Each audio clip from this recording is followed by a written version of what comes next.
This episode of Geek-men and the Masters of the Thunder Nerds is brought to you by our sponsors, Super 7, Nerd Gear, SWA Sabers, and the Madness Entertainment Group. All right. Welcome to another Joy of Drawing. Yeah. How's it going, Addie? And yeah, all that good stuff. Mm-hmm. And we have a guest with us today. And that guest is the author of Eldritch Blue, Justin Koch. How's it going? Nice to meet you. Yeah, you too. Right. I liked it a lot. It's very catchy. Thanks. Yeah, it was. I was definitely proud of that when I had it commissioned. So it was really fun. Yeah. No, it was very, very catchy. Yeah. Really cute. I mean, the whole intro was great. Thanks. So. Yeah. So I don't even know where to start. Tell us everything from the beginning. What inspired you into writing? Where did these characters come from? Well, those are two separate questions. I've been writing since I was 5. So I've always wanted to be a writer. Spent most of my life trying to write novels and short stories. And then a few years ago, I just got really bored with it's about 60,000 pages into the sequel to a book that no one cares about. And I was just like, oh my God. And I decided to start writing comics, and it just clicked. I just was having a blast with it. So I wrote this whole series, Edge of Darkness, and then I just started writing SWAT. I just opened the laptop and went. And basically pretty close to verbatim, the pages that you're seeing as a sample just came out. It all just exploded. So it was a real joy to write it. It was the greatest experience I've had creatively in my life. So for about 18 months, I just wrote SWAT. I wrote 36 issues, and so it's all ready to rock. I mean, most of it needs to be edited still, but we're done revisions on the first 6. So we're really close to having production scripts for everything. Wow. Anyway, so I made SWAT 1 just to get the ball rolling. We funded it on Zoop, and then Zoop's awesome, but no one knows what it is, and so I couldn't carry no one knowing me and no one knowing SWAT and no one knowing Zoop at the same time. So I moved to Kickstarter, and so we're just doing like kind of an introductory, kind of a low key, no big deal introduction of issue 1. Yeah, it's pretty small goal. I mean, we'll get there. And I'm just kind of making the rounds and trying to get people to put their eyes on it. Yeah, so these are the pages that he was talking about right here. So that's available on the Kickstarter to go and check out. You can preview those. And let's see. I want to pull this up here so that everyone can see it. Dun, dun, dun, dun, dun. Maybe. All right. Banners. Oh, hey, comments. How's it going, Pops? Hey. So then we have this. We'll scroll that at the bottom there. And here is the link for folks that want to check it out. There's the link in the chat. So go check it out. It looks interesting. We're gonna be talking here, and we'll play this intro video here, and we'll give it a whirl here.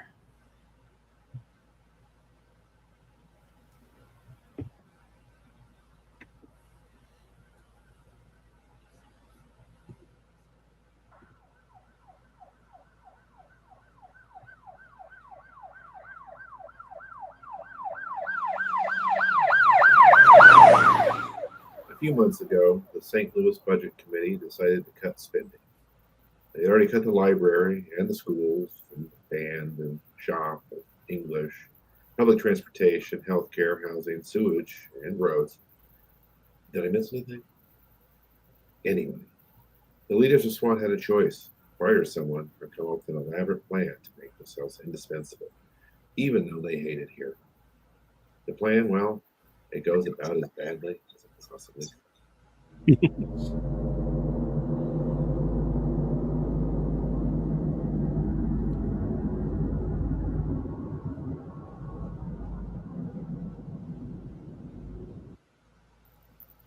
16th, 2022. In the criminal justice system, sexually based offenses are considered especially heinous. In New York City, the dedicated detectives who investigate these vicious felonies are members of an elite squad known as the Special Victims Unit. These are not their stories. These are not their stories at all. This is the story about the cops other cops don't know even exist. They aren't the guys who deal with rapists and pedophiles. They deal with the stuff that would give those special victim knobs the screaming purple Henrys. This is the Secret Wizard Assault Team.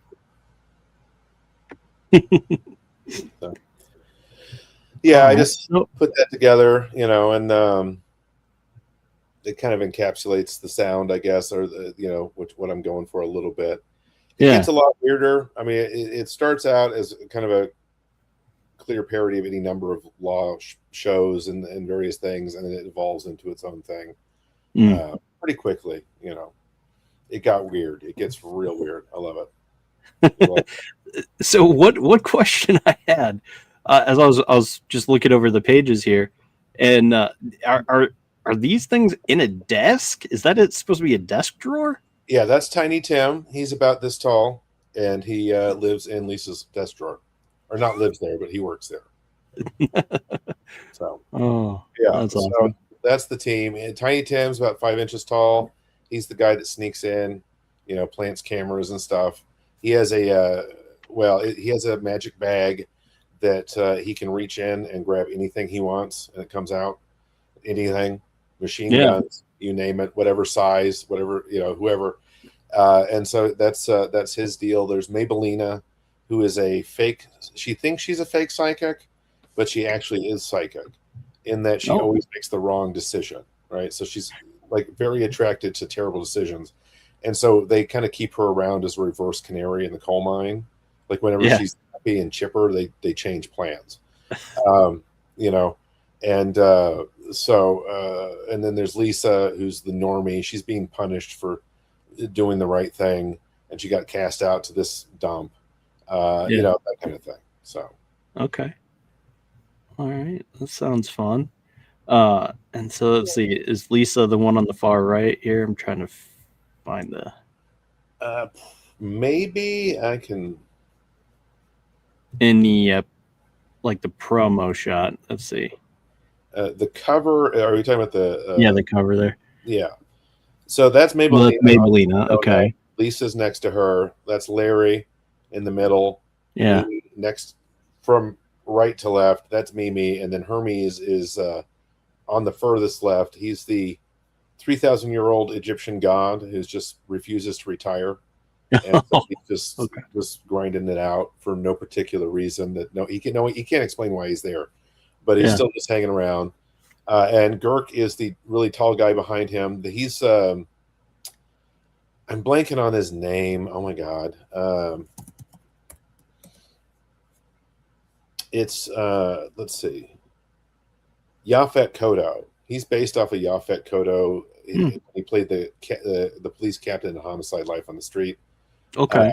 But he was supposed to have Yaphet's hair, but it was just too hard to draw, so we just made him bald. Basically, he's the evil. Well, he's not evil, but he's the jerk boss of the police stereotype movie. And then, well, the guy in the shadowy guy is a bit of a spoiler, so we'll just leave that. Yeah. But yeah, that's the basic idea. Basically, they all it's a weird thing. It's a horror comedy. The horror's real. The comedy's real. It's kind of based on the dark humor of first responders. You know how they use humor to compensate for trauma. Yeah, that's how I mesh the two, is that they're not that far apart, or one of them's causing the other one, I guess. But it's I poured myself. I really threw myself at this, so I'm very proud of it. And it's a lot of fun. So now I've been fortunate to read the first issue, so I'm excited for it. What other things that can you say that might allude to things down the road or shenanigans an example shenanigan they could get into, or Well, okay. I mean, spoilers, but whatever. It'll be whatever. You'll have forgotten by the time it. Anyway, so in the second arc, Larry is sort of kidnapped and forced into couples therapy with this lady that he is not into at all. And it's the therapist is Anne, and she's a mad therapist, which is a subset of mad science, right? So it's all okay. like really hypnotism discs and stupid crap like that. Then there's in arc 3, there's a Count von Zollen, who is a goblin / pirate / accountant who sails the high seas, auditing people and then staking their stuff. He's the villain for arc 3. They're on a cruise. There's a cruise ship arc, and they attack the cruise ship. Whatever. There's in the arc after that, the bad guy is Patton, who he was a dungeon master, and his players started messing with him so much that he got a sword off the wall and killed all of them. So he's in jail. They call him the Thacko Wacko, and he failed his saving throw, and he's in jail for life. So he's the bad guy of the next arc. It's all over. I mean, there's ghost robots. There's there's one ghost robot and 2 different robots. There's Shoggoths. There's asteroids. There's space bases. It gets weird, but it all makes sense as it's happening. So, okay. It's just me kind of doing an extremely long Shaggy Dog story, but with a lot of heart, and it does connect. I take that back. It's not a Shaggy Dog story. It just gets weird, Yeah, well, that's fair. I feel like it's boring if you don't get weird with it, So that's a big part of what I love about comics. Was it was just like I was in Saga, right? I don't know if you read that, but there's a race of robots with cathode ray TV heads and dicks, apparently. I just love, and there's wooden spaceships, and we're just running with it. One of the things I love about comics is that it's just, you're almost expected to be over the top. It was so imaginatively freeing to go away from the why does Supergirl have earrings kind of mindset, and just do whatever crazy crap I wanted to do. So it was a lot of fun just on that level. And then I also like how you have 22, 23 pages, and you've got to tell a chapter of a story. So you are on a timeline.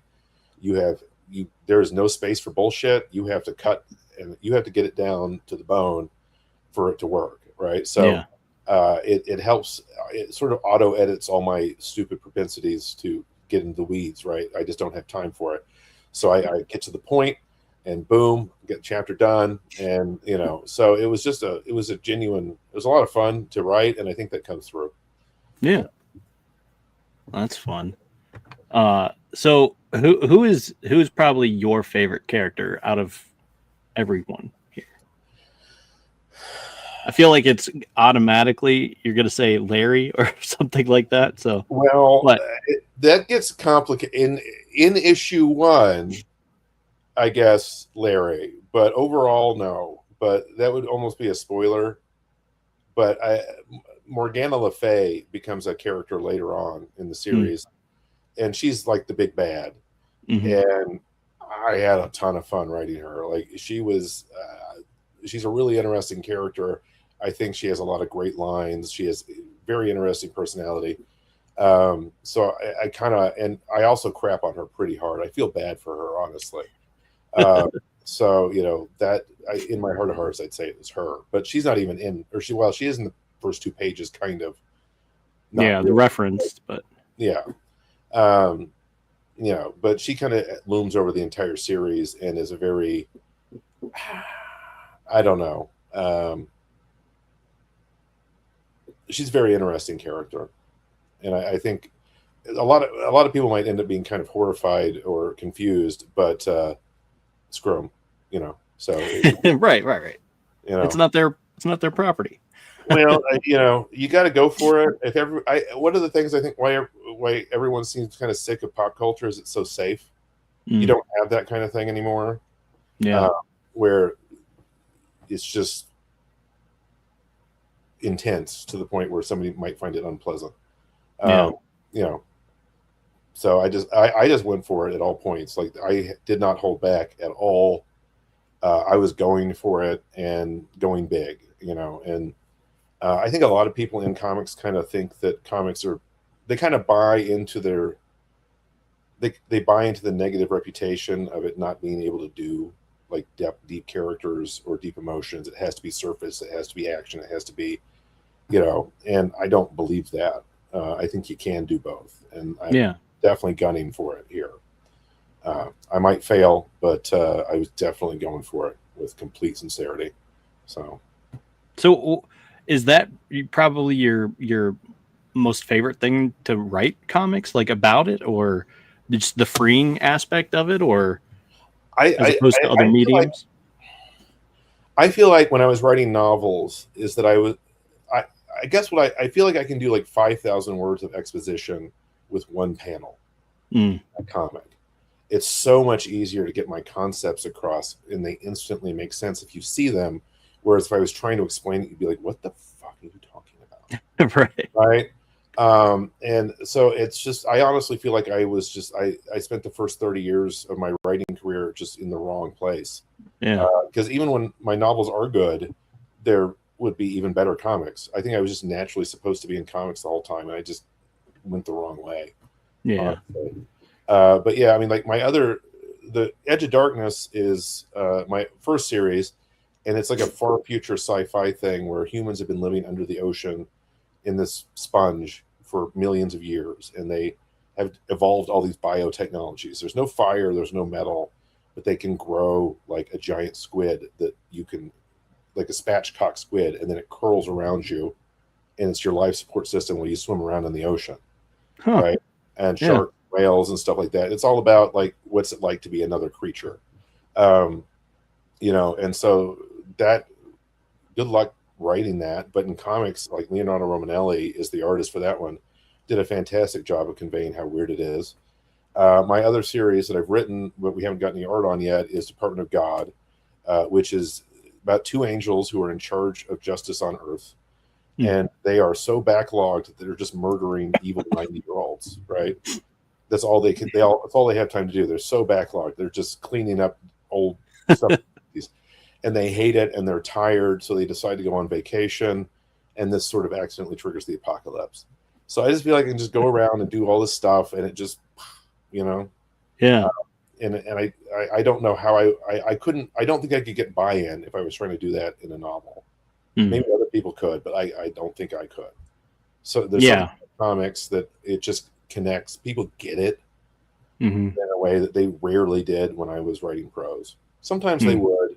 Not crap on myself too hard, but I don't know. I definitely needed an editor. And so I just really enjoy comics and doing them, and I can even tolerate editing them, which is I wrote a 230,000 word novel. That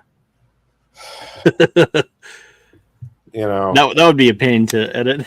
But and you're your own worst editor because you think all your stupid shit is awesome, right? So it's just like, it's very hard. You got to have somebody to step in and tell you when you're full of it and make you change it. And so I don't know. We're doing that with the comics. I've learned finally to do the editing, but I just have so much more fun with comics that I'm willing to do that more than I would in the novel. Yeah. I mean, the first novel I got published, I read that thing until I hated it. Yeah. I hated every single line of it. And I learned a lot about my stupid tics, right? Like, because that was the part I especially hated, was the worst parts of it. So it was worth doing, but comics just feel right. So that's where I am now. And who knows, but I don't think I'm going back. Yeah.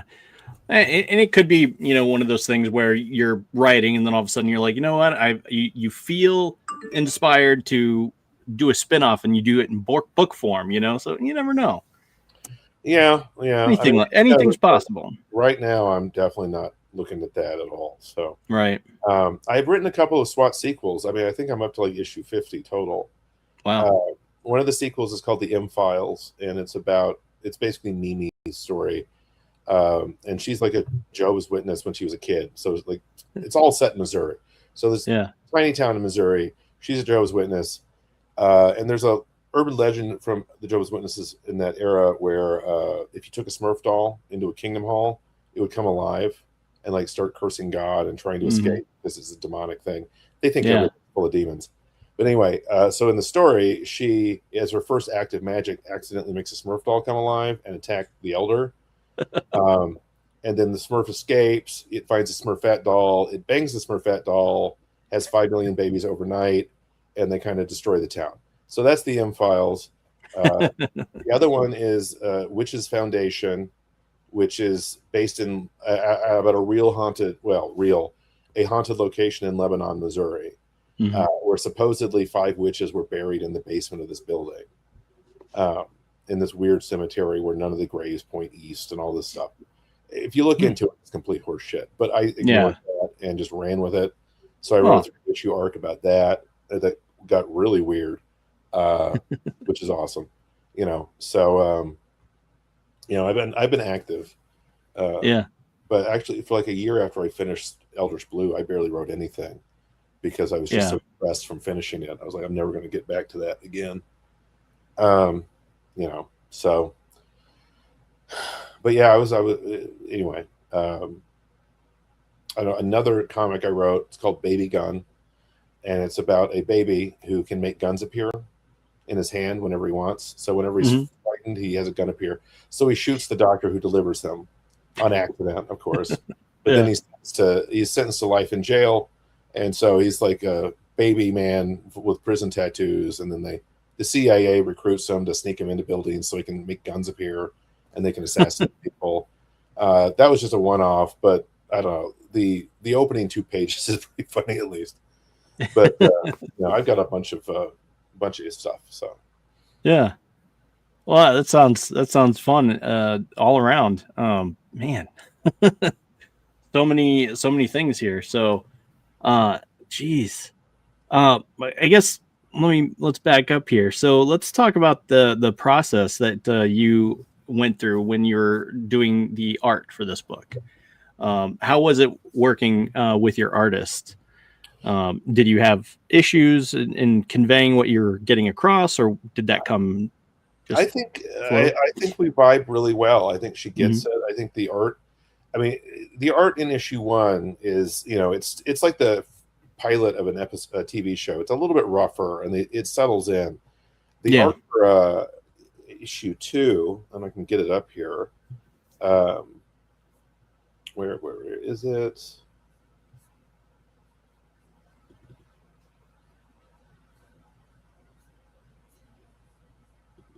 The art for 2, I think, is like this is the. Let's see if I can share this. What am I doing? Okay.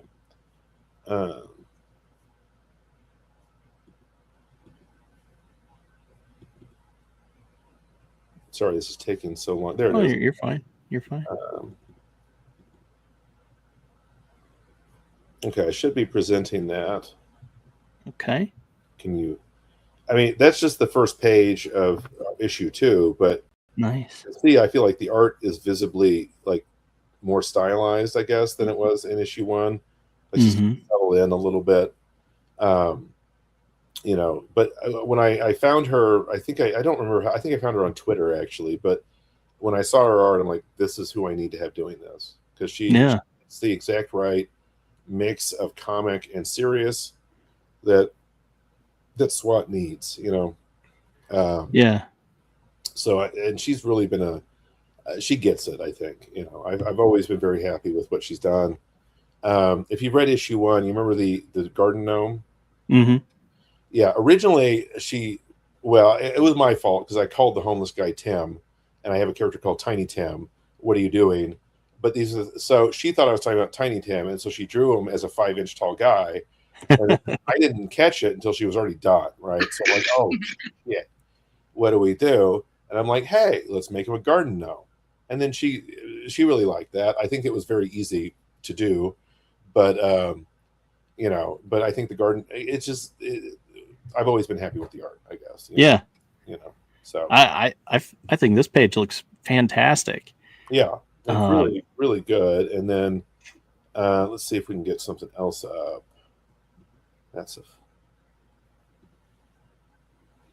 Oh yeah, that page got cut. This is a page that I unfortunately had to cut from the script, but the art's really fun. You wanna... Are you seeing that, or should I? No, here it is. Oh, wow. You know, I mean, Yeah, I cut for editorial reasons, but basically it was like kind of a lot of space to dedicate to one pratfall. But anyway, you know, still the art's great though. She did a great job with it. It's got some you know, color and action, and it's just in general, it's, you know, she's gotten the project very, very well. So I like how she has worked out her panels in this page too. So yeah, yeah, no, she did a great job with it. It's I don't think of this is why you have an artist is I can't draw, and B, I would just have mostly squares. Like for each the pages are more the discussion or the conversation that's happening bouncing than it is, you know, making sure the page is action packed. So she brought a lot of that to the project. That's really made it sparkle, I think. Yeah, I see. I think that's definitely accurate to description there. So yeah, man, yeah, because so many times, like when I'm even picturing the comic book page in my head, I'm like, okay, here, and then splash page, and so that's just what I'm initially thinking. And then, but it comes to me like there's something like this page here where she's, you know, she's got little explosions coming out the top, and the panels are arranged very nice and succinct. Yeah, I think it's nice.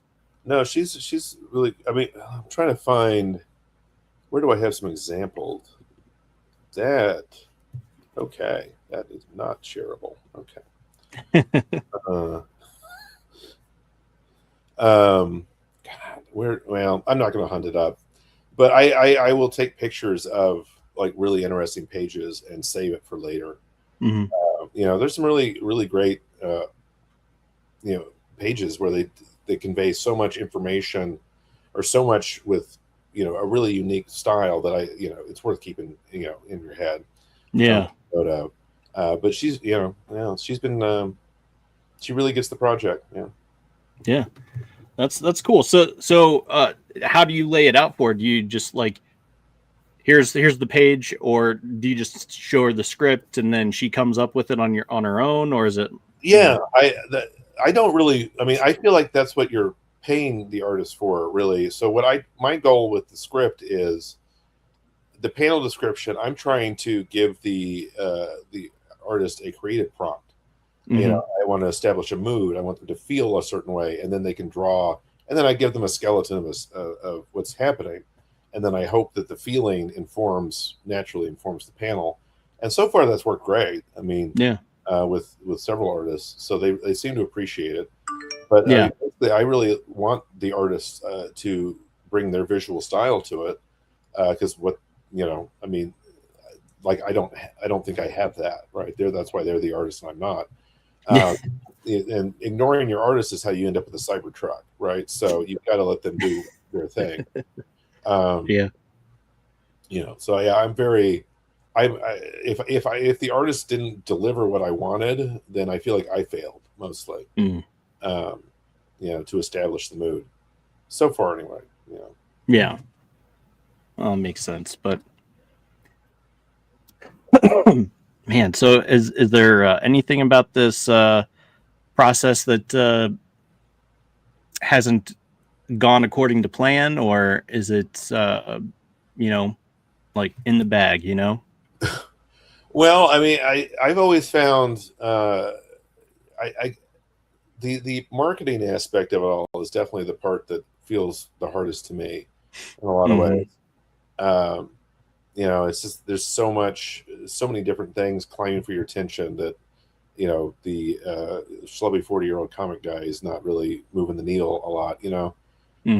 So that's been the hard part for me but I feel like I'm getting, you know, better at it, right? I mean, this time with this campaign, I had contacts to get interviews. I had already have some supporters, and so we're just I'm building, I guess. Yeah. Definitely, the actual marketing business angle is the hardest part.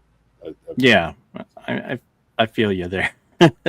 I can sympathize because I'm also trying to promote the podcast and things like that. So I'm constantly doing stuff. It's just like none of it has to do with the content of what I'm doing in the episode, but there's like a million things I need to do that aren't on the plate. And it's like, oh right, I got to do this. Everybody who reads SWAT seems to like it. They tend to have well, at least the people that say something seem to really like it. So I think the quality is there, the art's there, the writing's there, but it's just getting people to look at it that has been the hardest thing for me. Yeah, for sure. Let's pull this back up here, and so you're about a little over halfway, I think, right? We're almost 60%. We're like $9 shy of 60. Okay. So we got some bigger interviews coming up, in the next week or two to close it out. Yeah. So I'm sure we'll make it. Yeah. But it was a small one. I mean, there was no marketing budget for this. I'm not taking out ads or anything. I'm just basically talking. Oh yeah, for sure. So it's just moving the needle, kind of getting the ball rolling. I just feel like right now is like one of the worst times. I mean, it's either Diamond's going bankrupt, or there's tariffs, or there's $6 a gallon gas, or whatever. It's always been a bad time to ask $20 for a comic. Yeah, it's definitely rough when that push comes to shove, I should say. But yeah, man, it's definitely wild. The PDF is only $5, guys. It's already done. You'll get it. I've already uploaded it to Kickstarter, so basically the instant it funds or it ends, I guess you'll get your PDF. It's ready to rock. So I promise it's worth $5. Oh yeah, for sure. I can attest to that.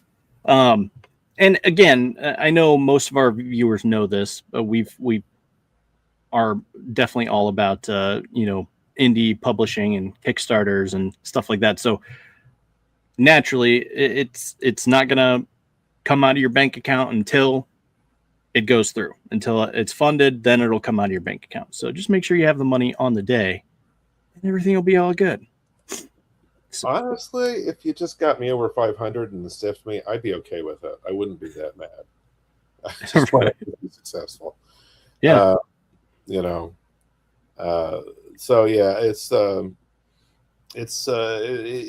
these things are, nobody's into indie comics because they're there for the money, or if they are, they're crazy. Yeah. But it's just a fun comic, and I really want to make it. So here we are, right? Yeah.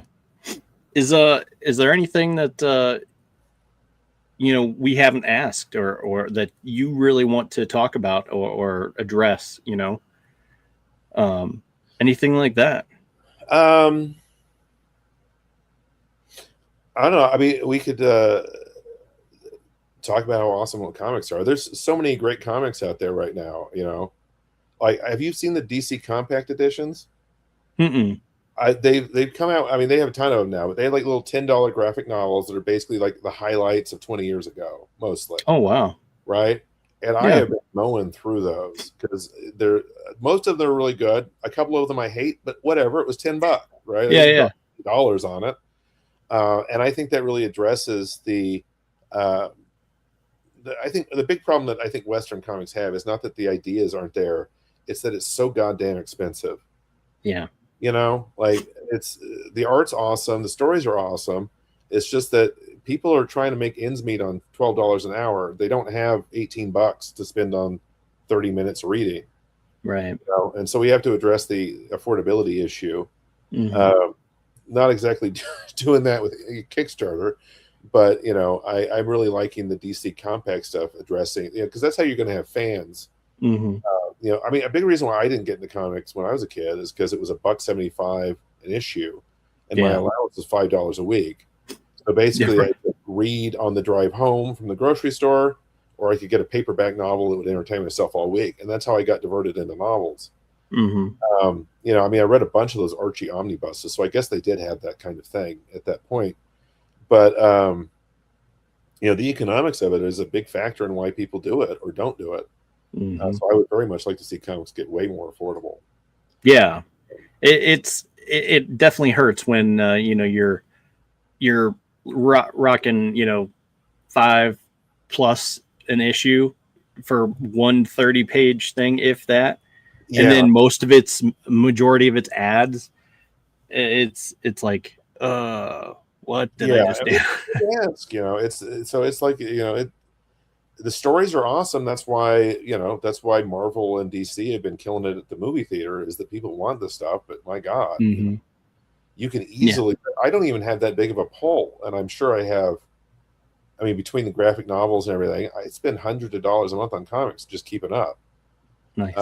With half of what, less than half of what's going on. There are other people that have, like, that's every week. They have every single Marvel, every single DC. How do you afford that? You know, I mean, that's like a crack habit or something. Yeah. So, you know, we gotta figure out how to do it. You know. Yeah. I know Absolute Batman, and those are like making a killing at my local comic book store, brick and mortar, and it's just like he's at the point, because I read a lot of Dynamite issues, so it's Thundercats. It's just it's a property I've always loved, kind of like He-Man, and it's like, okay, they're actually making Thundercats comics. I need to get these right now.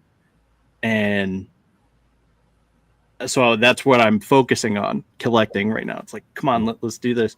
And he's just like, he asked my wife, he's like, does he actually like these? She's like, yeah.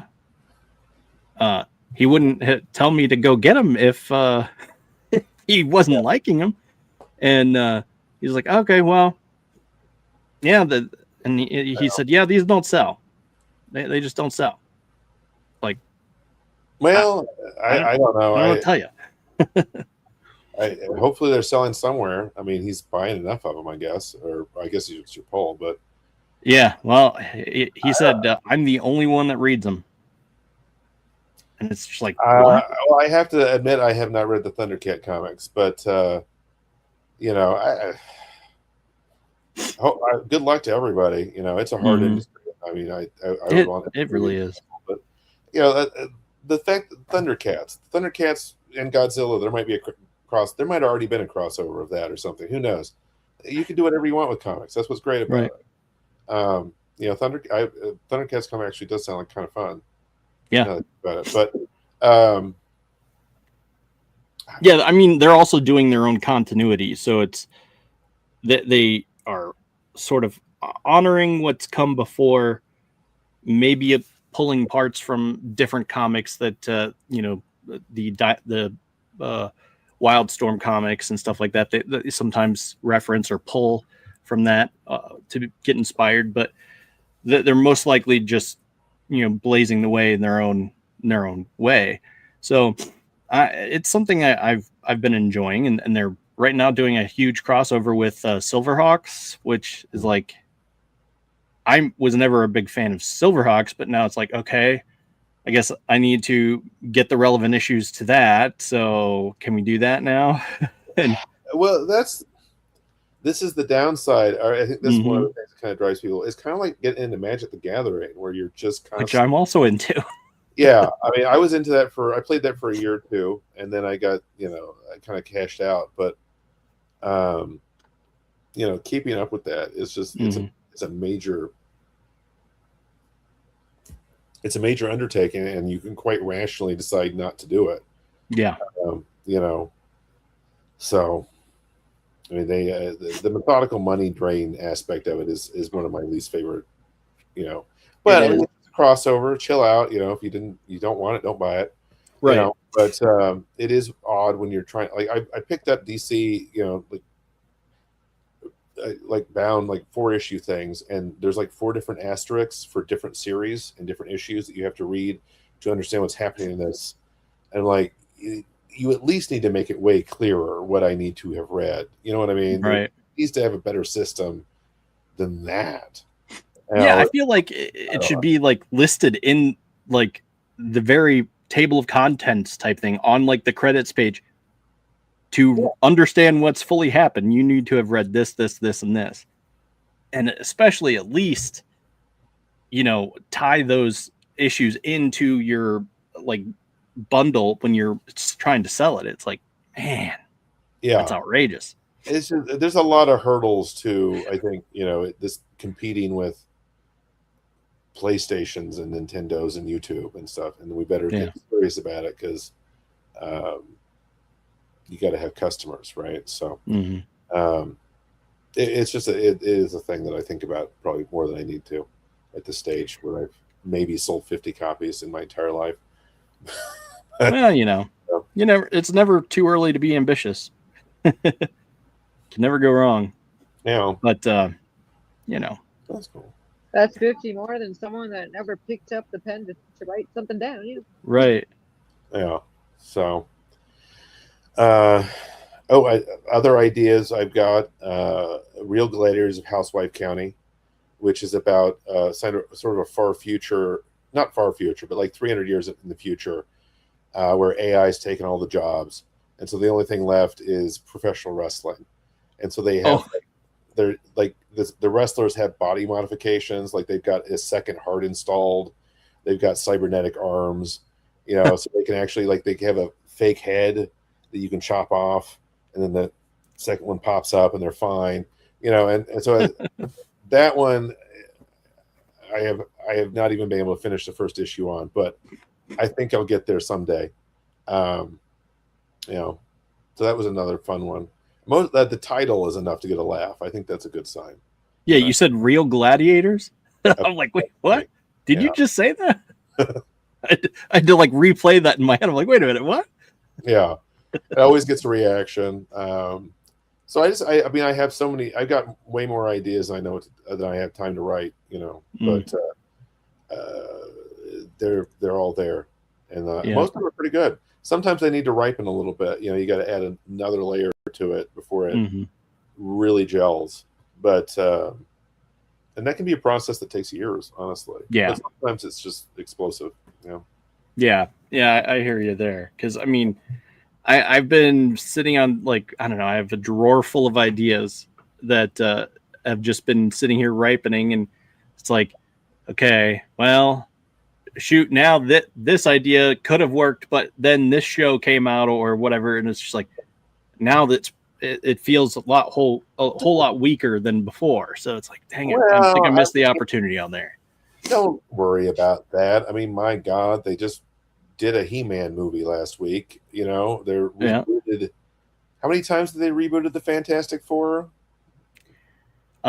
Twice, three times. There's like 5 Spider-Man. I mean, like, fuck it, man. If it's right. You can't be. There's always going to be somebody. I mean, The Expanse, that happened to me. In the 90s, I was writing a world that was basically The Expanse, right? But I didn't do anything with it. Now it's lame, right? Because The Expanse did it. But fuck it, just go do it anyway. Screw it. Yeah. If it has heart, that'll come through, whether it's a rip off or not, right? So it's the heart that really matters. So yeah, I hear you. That's why you can't buy that. You can't fake it, and that's why so much why everything feels focus tested. It's because it is, right? Anyway, I'll get off that rant. Yeah, that's what Kevin say when we listen to people talk, like, reading through crazy Reddit stories. It's like, wow, you can't even like drama shows can't even come up with some of this stuff, man. Like, right. Reality is insane. Hey, Dave. Hey. How's it going? Yeah, it's definitely outrageous. Man, I feel like I was just reading or one of them stories. It's like, are you being serious right now? What? Well, I just fine. I've just I try not to get. I've managed to.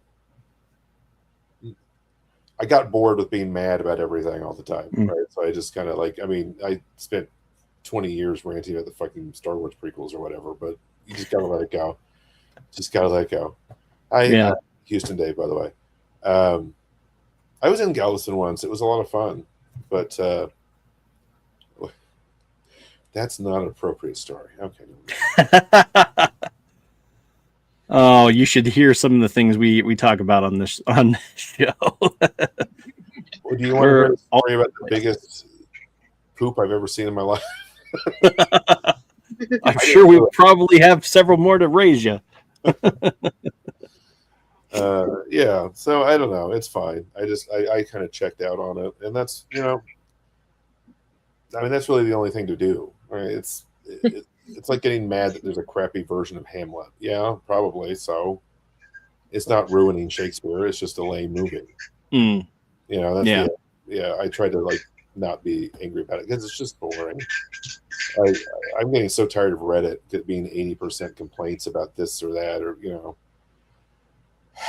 Yeah. People talk about things being toxic. I click on Reddit and I'm like, oh man, yeah, this is a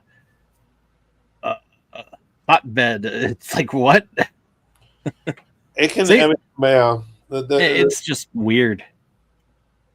Yeah. But- Yeah. I've quit like 5. I've canceled like 5 accounts that had probably 1 million karma combined. I'm kind of addicted to it, but I get really sick of it and then quit and then I limp back. It's like cigarettes. Yeah. I have a Reddit account, but it's like I really only post you know, certain things, and that's really cool. and that's about it. Yeah, I mean, there's not a lot of. The further away I get from the internet, the happier I am in my personal life. You know what I mean? What are you even doing? How does that work? That's literally what I say all the time. Yeah. I'm like, how are you doing that? Layers. Yeah. Yeah, I'm just redrawing this panel here. I like the expressions and stuff. I looked at her page. Me and your artist have a lot of different interests in common. They did like Markiplier fan art. I'm like, oh, okay, I'm here. Yeah. I mean, you know, if you talk to her, I'm sure she'd be happy to do that. But yeah, no, that's cool. Yeah. I will say this. What's the Goat?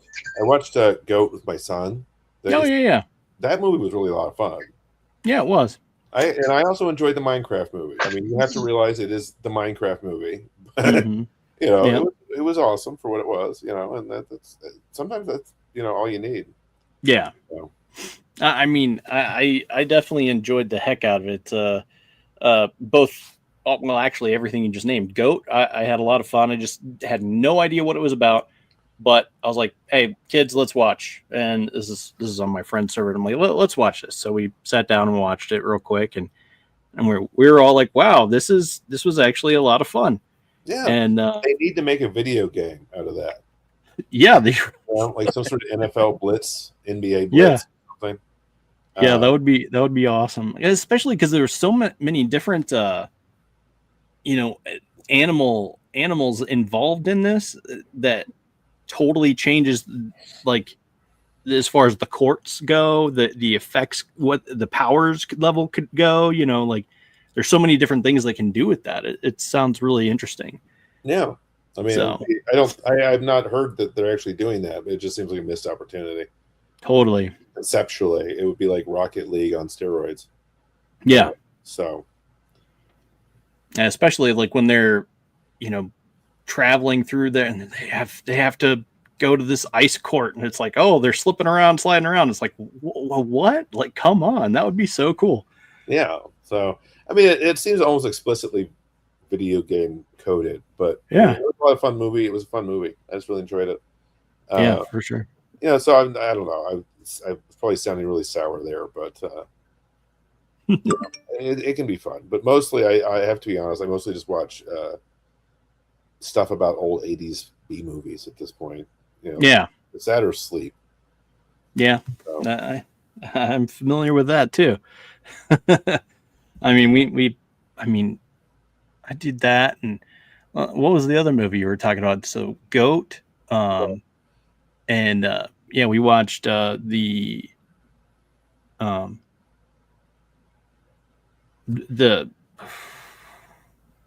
Minecraft movie. I love Jack Black, so that was definitely fun for me because what's not to love about Jack Black? He's hilarious. Yeah, I've been a fan of his since like for a long time. I mean, back when Tenacious D was, yeah, a new thing. Mm-hmm. So the video to "Fuck Her Gently" was pretty fun. Yes, that was definitely hilarious. You don't always have to her hard. In fact, sometimes it's not right to do. Yeah. Great Yeah, stuff. so, I mean, the one thing. Okay, so he used to do Al Green covers. I don't know if he still does them, but he should not do them because it kind of you cannot compare yourself to Al Green and win vocally. He just, it's like, I thought you were good until you tried that. And now I realize that you're not good. So, but yeah, I mean, I don't know. I mean, the Fantastic Four movie, the recent one was good. Superman movie was fun. I enjoyed that. But I mean, like Mad Max Fury Road was like kind of the last movie I was just stoked about. But that's just whatever. Who cares? I have attention. I kind of decided like a while ago, I was just going to ask myself, am I having more fun or should I just be sleeping right now? That really clarifies a lot of things, if you think of it that way, like you stop, your social media use plummets if you are like thinking about it in terms of should I just be asleep right now? So, you know what's wild? I wake up to specifically post something on social media. It's just like, oh crap, I forgot to post this, and I go and make the post, and I'm like, oh, did I post about this? Nope, gotta go make the post. Just because I'm weird, and I'm weird. That's just all there is to it. But when I can't sleep, it's like, what else can I do that's productive? I'll go and make a social media post, and it'll be about whatever. And it's like, all right. Well, but, I mean, if it's part of our job at this point, so that's a bit different. But like yesterday, I was in a loop of going from Blue Sky to Facebook to Reddit, and I was just sour and miserable. So I just got up and took a walk. Yeah, that was way better than just hitting refresh. Yeah, for sure. So,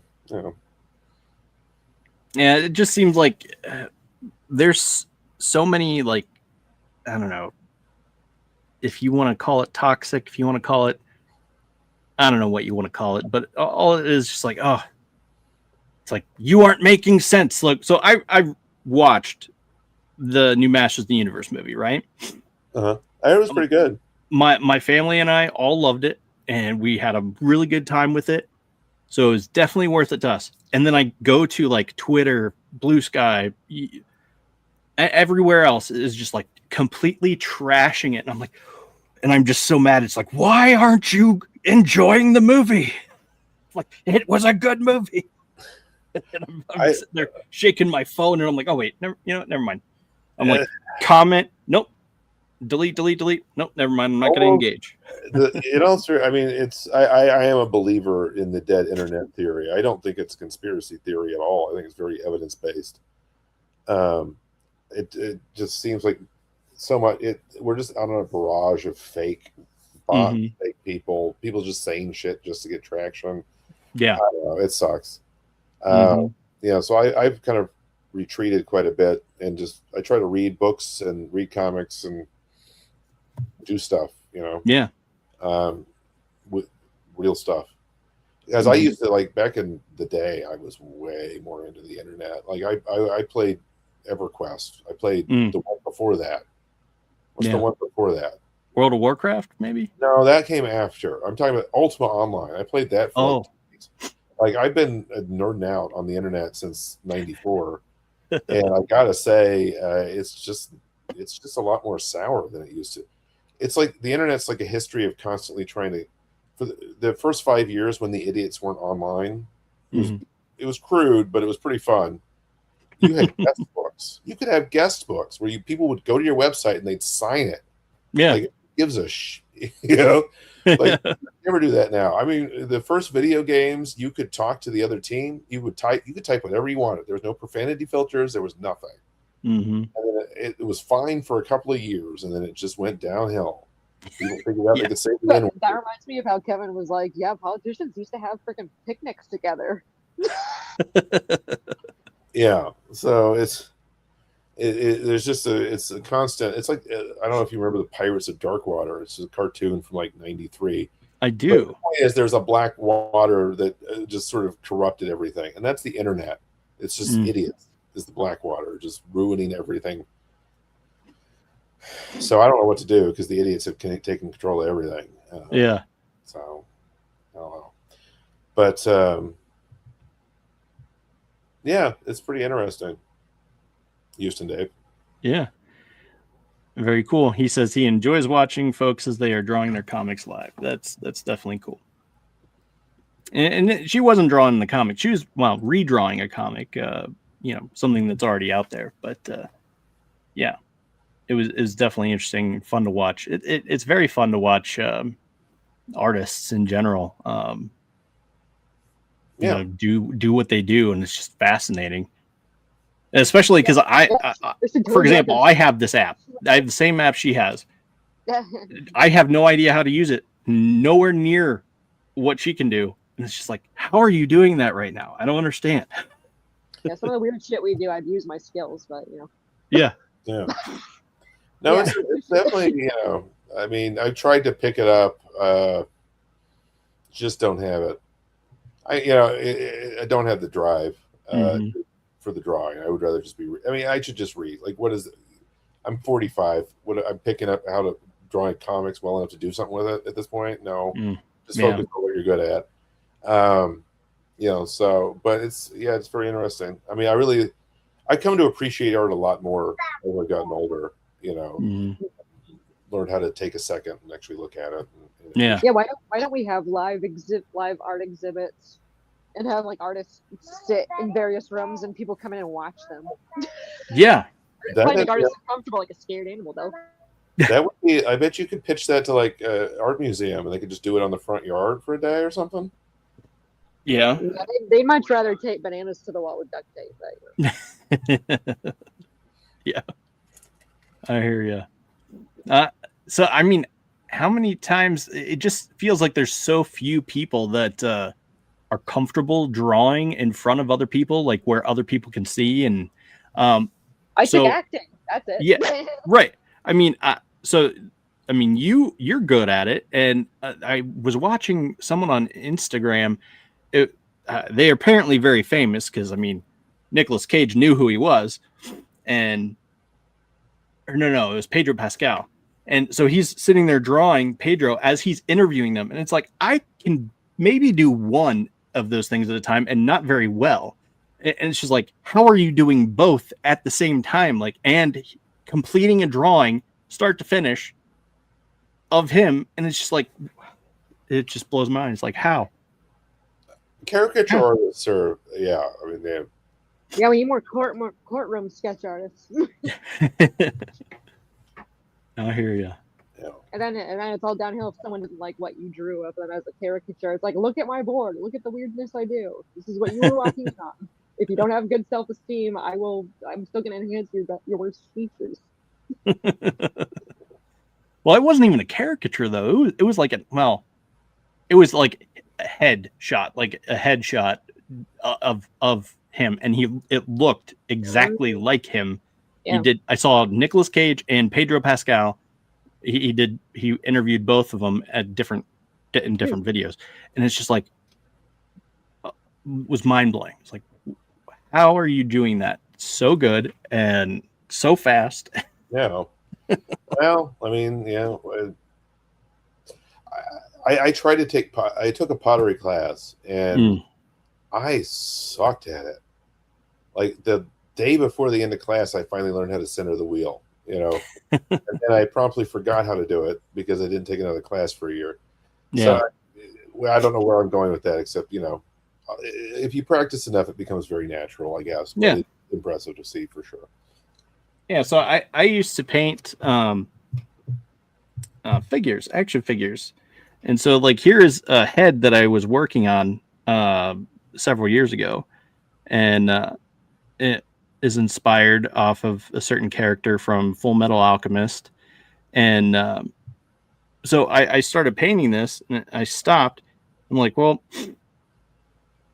maybe I'll come back to it, and it's been sitting here, and I never did. It's still sitting here on the thing Well, for me to come back to it and paint. But who knows if I will ever again. Oh yeah, I got a ton of unfinished stuff too. Sometimes I flip back and go, oh, I guess I'll finish that, or nah, that looks ugly now. It's been like 5 years. Never mind. That's a sign you've grown as an artist, right? When you look back at your old stuff and are like, so that's good. That is true. I have a lot of old stuff from like 2016 that I painted, and I haven't really picked paint back up since then very much because space and children. So it still looks pretty up to par to me. And I'm like, well, yeah, maybe you're right. Maybe I got to get back into painting at some point here so I can do better than what I think is already pretty good. Yeah, right. I have a hard time reheating old projects. Like if I have several that are like 2/3 of the way done, but I'm not gonna go back. Yeah, you gotta ride that wave where it's gone. Yeah, you gotta get burned very out. hard. If you don't get burned out, what's the point? Mm-hmm. Yeah, for sure. So, well, this is a rehash of what we're talking about here. We're sitting down with Justin Koch and talking about his SWAT Eldritch Blue, and like I said, go back and watch the interview if you are just tuning in now. Go back his project. This is definitely one of the most interesting comics I've read recently, and it seems like a lot of fun. If you're into crazy, sick, weird humor, and you're watching our show, like very similar to what we talk about on our show, it sounds like this is up your alley. Because man, oh man, we definitely. I think I just closed out of it. Yep, I did. Okay, well,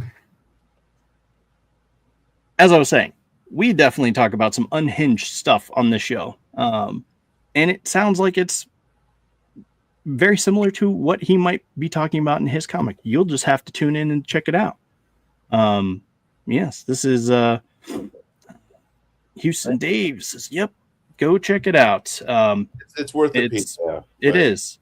It is. Definitely is. It's a lifetime of nerdiness, and I don't give it. I'm just going for it, right? Like, yeah, there's all kinds of reference. It's hard to explain. It's as autobiographical as it can get while being entirely fictional. There's a lot of nerd culture involved, and it sort of becomes kind of a nerdy fever dream towards the end. So, I hear you there. Definitely sounds like you should be checking it out if you're watching our show. And but yeah, so it's currently on Kickstarter. You can check it out in the link I have in the description. Also have the link scrolling at the bottom, and then where might so yes, right now it's on Kickstarter. You can go type in Eldritch Blue or SWAT, and it'll pop up. I tried it; it will pop up. If you type in either one of those things, if you type in Justin Koch, it'll pop up. So go check it out. It's currently it has like 12 more days or so to go. So go back it, check it out, and you won't regret it. And yeah. So thank you for the. I'm sorry to cut you off. The slow period in the middle between the first 2 days and the last 2 days, it's a dead period for Kickstarter projects. If you knew how much joy you brought to the teams by just getting the PDF on a random Tuesday, just Right. Just go in and it's. We also have we added a new tier because the guy from Germany wanted it, but there is a option for 2 signatures, one for me, one for the artist, limited to 5, and we will ship it anywhere in the world for $20. Nice. So we're $10 in America. So that is a new option over what we did, which is pretty basic. We didn't have any extras because it's just the comic. Mm-hmm. Anyway, sorry. Go ahead. Oh no. Actually, that brings up another thought. Have you ever thought about? Well, I don't. Maybe this is a tier. I didn't look. Have you ever thought about getting your other comics and combining them as a tier? Well, this is the only issue I've actually completed. I have most of the art for Edge of Darkness 1, but I made the classic error of not hiring the editor afterwards. So I'm basically just going to have to break the whole script apart, put it back together, and maybe salvage half of it. So SWAT's where it's at right now. Okay, gotcha. It's well, really that's definitely so it's definitely something you should consider in the future. I know other people like Lori Calcaterra, if you're familiar with her. She has all of her other issues, and she's even joined up with other folks who also then bundle into a separate bundle tier. Oh yeah. I did where it's multiple comics that other people can sample and get, and so that's a good option. I can throw that on there. I did that for the Zoop campaign, and then I forgot to do that for the Kickstarter, but we can throw that on there. Yeah. I assume no one would mind me doing it twice. I should probably check first, though. Yeah. But yeah, so again, thank you for joining us and talking about the issue SWAT here, and we'll wish you all the luck. And so, like I said, go back it. It's not going to come out until it actually funds, and it's a good time. I assure you, it's definitely a fun issue. So go check it out. Thank you. Send me a copy of that art when you're done with it, if you don't mind. I'll post it on Instagram too and tag the artist. All right, awesome. Sounds great. Awesome. Well, thank you for joining us, and that's been an issue of Joy of Drawing with Justin Koch here, author of SWAT. Thank you. We'll see you next time.